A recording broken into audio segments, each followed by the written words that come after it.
ನಮ್ಮ ರಾಜ್ಯದ liquor revenue 38,525 ಕೋಟಿ ರೂಪಾಯಿ ನಾವು ಈ ರಾಜ್ಯದಿಂದ ಸರಾಯಿಯಿಂದ ಈ ವರ್ಷ ಗಳಿಸೋರದೇವೆ ಅಂತೇಳಿ ಮುಖ್ಯಮಂತ್ರಿಗಳು ತಮ್ಮ ಬಜೆಟ್ ಭಾಷಣದಲ್ಲಿ ಹೇಳಿದ್ದಾರೆ.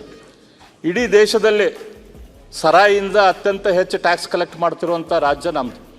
Percentage wise 38,476. ನಮ್ಮ ರಾಜ್ಯದಲ್ಲಿ ಎಷ್ಟು BPL ಕಾರ್ಡ್ಗಳಿದಾವೆ? ನಮ್ಮ ರಾಜ್ಯದಲ್ಲಿ 1,20,00,000 BPL ಕಾರ್ಡ್ಗಳಿದಾವೆ. ಅಂದ್ರೆ ಬಡವರು 1,20,000 ಕೋಟಿ ಇದ್ದಾರೆ.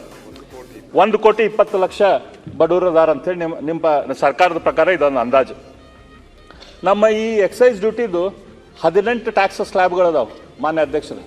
18 ಟ್ಯಾಕ್ಸ್ ಸ್ಲ್ಯಾಬ್ಗಳು ಅಂದ್ರೆ 400 ರೂಪಾಯಿದಿಂದ 450 ರೂಪಾಯಿ ಪರ್ ಲೀಟರ್ ಸೇರೆಗೆ ಒಂದು ಟ್ಯಾಕ್ಸು, 450ರಿಂದ 500ಕ್ಕೆ ಒಂದು, ಈ ರೀತಿ 18 ಟ್ಯಾಕ್ಸ್. ಅಂದರೆ ಬಡವರು ಕುಡಿಯೋ ಟ್ಯಾಕ್ಸ್ದಿಂದ ಶ್ರೀಮಂತರು ಕುಡಿಯೋ ಟ್ಯಾಕ್ಸ್ ತನಕ ಇದೆ.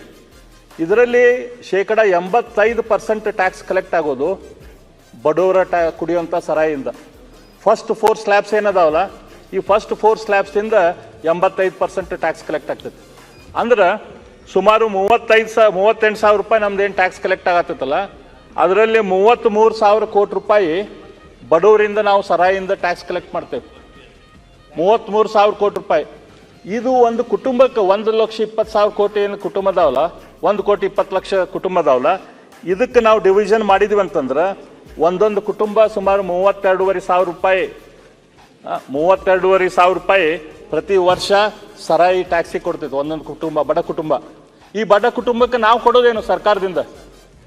ಇವತ್ತು ನಿಮ್ದೇನು ಗೃಹಲಕ್ಷ್ಮಿ ಯೋಜನೆ 2,000 ರೂಪಾಯಿ ಹೆಣ್ಮಕ್ಳಿಗೆ ಕೊಡ್ತೇವಲ್ಲ, ಅದರಲ್ಲಿ 24,000 ರೂಪಾಯಿ ಕೊಡ್ತೈತಿ. ಅನ್ನ ಭಾಗ್ಯದಿಂದ 2,040 ರೂಪಾಯಿ ಕೊಡ್ತೀವಿ. ಎಲ್ಲ ಕೂಡಿ ಸುಮಾರು 27,000-28,000 ರೂಪಾಯಿ ನಾವು ಬಡವರಿಗೆ ಭಾಳ ಆ ಸ್ಕೀಮು ಈ ಸ್ಕೀಮು ಅಂತದ್ದು ಕೊಡ್ತೀವಿ. ಅವ್ರ ಕಡೆಯಿಂದ ತೋಳದಷ್ಟು 32,000 ರೂಪಾಯಿ ಬರೀ ಟ್ಯಾಕ್ಸ್. ಅದಲ್ದ ಸರಾಯಿ ಮೇಲೆ ಅವ್ರು ಟೋಟಲ್ ಖರ್ಚು ಮಾಡೋದು ಟ್ಯಾಕ್ಸ್ ಬಿಟ್ಟು ಉಳ್ಕಿದ್ದು ಖರ್ಚು ಮಾಡೋದು ಅವ್ರು ಸುಮಾರು ಒಂದು 50,000 ರೂಪಾಯಿ. ಇದ್ರ ಮೂಲಕ ಅವ್ರ ಆರೋಗ್ಯ ಎಷ್ಟು ಹಾಳು, ಕುಟುಂಬ ಜೀವನ ಎಷ್ಟು ಹಾಳು, ವಿದ್ಯಾರ್ಥಿಗಳಿಗೆ ಅವ್ರ ಮನೆಯಲ್ಲಿ ಇರುವಂಥ ವಿದ್ಯಾರ್ಥಿಗಳಿಗೆ ಏನು ಹಾಳು, ಕ್ರೈಮ್ ರೇಟ್ ಏನು, ಇದ್ರ ಬಗ್ಗೆ ನಾವು ಭಾಳ ಗಂಭೀರವಾದ ಚಿಂತನೆ ಮಾಡುವಂಥ ಅವಶ್ಯಕತೆ ಇದೆ.